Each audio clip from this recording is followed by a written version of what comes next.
अस्सलाम वालेकुम बच्चों। आज हम माहौलियात एक से चौथा सबक माहौल का तवाज़न पढ़ेंगे।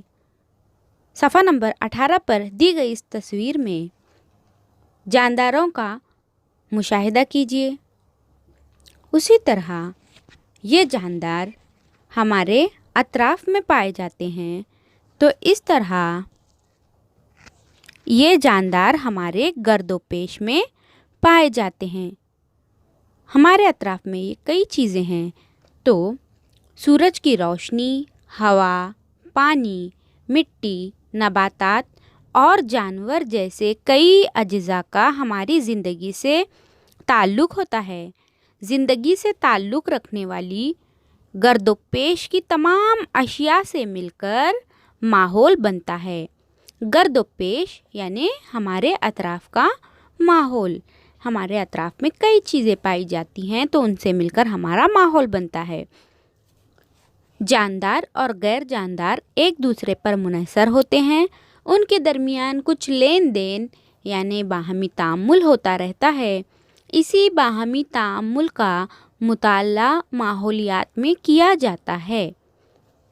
इस तस्वीर को देखिए, इसमें माहौल में पाए जाने वाले जानदार और गैर जानदार मौजूद हैं।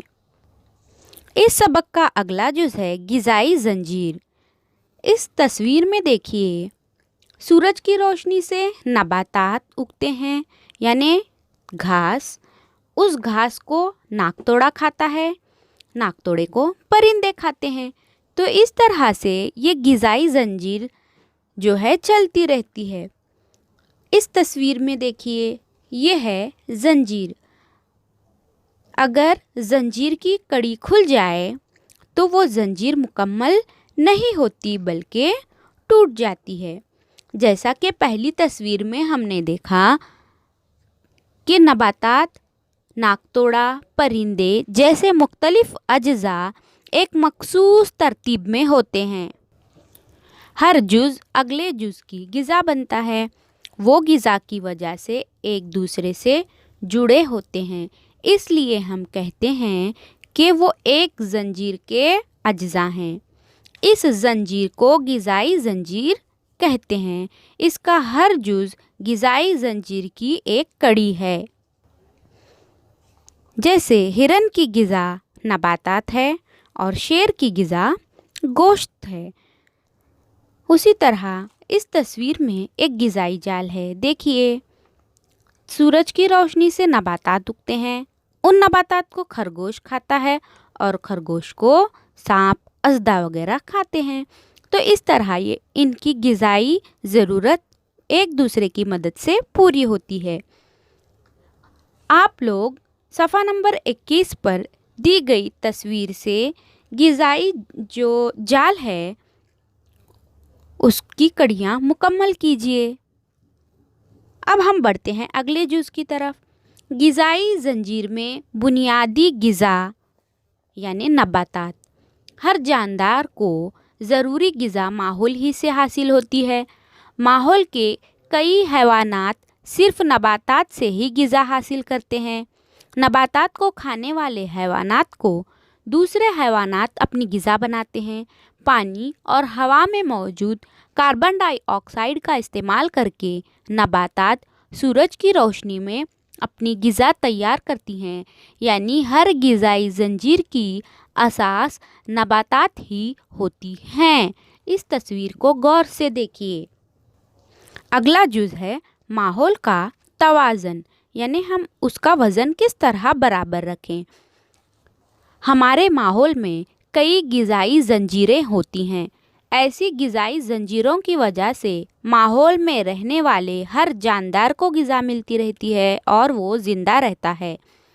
नबातात से हासिल होने वाली घास फूस और तिनके हैवानात के मुर्दा जिस्म, फुजला जैसी अशिया का तज्ज़िया करके उन्हें खाद में तब्दील करने का काम मिट्टी में पाए जाने वाले खूरदबीनी जानदार करते हैं।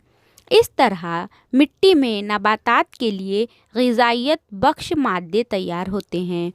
उन खादों का इस्तेमाल करके नबातात नश्व नुमा पाती हैं। زمین میں پائی جانے والی اشیاء کا استعمال کر کے نباتات کا نشو و نما پانا اور حیوانات اور نباتات کے باقیات کا سڑ گل کر غذائی مادوں میں دوبارہ زمین میں جذب ہونا ماحول میں پایا جانے والا ایک چکر ہے۔ اس کے علاوہ ماحول میں موجود آبی چکر کی وجہ سے تمام جانداروں کو پانی ملتا رہتا ہے۔ جاندار تنفس کے لیے کرۂ ہوا کی آکسیجن کا استعمال کرتے ہیں۔ ان کے ذریعے خارج کی گئی کاربن ڈائی آکسائیڈ گیس کا استعمال کر کے نباتات خود کی غذا تیار کرتے ہیں۔ اس عمل کے دوران تیار ہونے والی آکسیجن دوبارہ کرۂ ہوا میں مل جاتی ہے۔ یہ بھی ایک قدرتی چکر ہے۔ ماحول میں ایسے کئی چکر پائے جاتے ہیں۔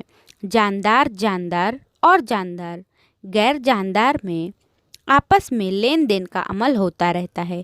اسی لیے ماحول میں غذائی زنجیروں میں کوئی رکاوٹ پیدا نہیں ہوتی۔